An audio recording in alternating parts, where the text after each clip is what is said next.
Alhamdulillah, pembentangan bajet 2026 yang dibentangkan oleh Yang Amat Berhormat Perdana Menteri, penerima STR melibatkan 9 juta penerima akan menerima SARA, sumbangan asas rahmah, bermula 1 Januari 2026.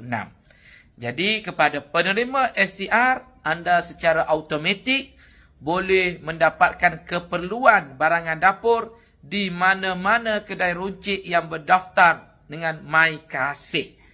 Jadi, Alhamdulillah, kepada penerima STR dapat RM100. Dan penerima STR dan berdaftar dengan iKasih dapat RM200. Penerima STR biasa RM100 sebulan, 1 tahun dapat RM1,200.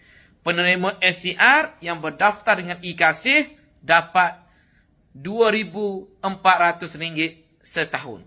Manakala golongan bujang, dia dapat SARA RM50 sebulan. Alhamdulillah, terima kasih Kerajaan Madani.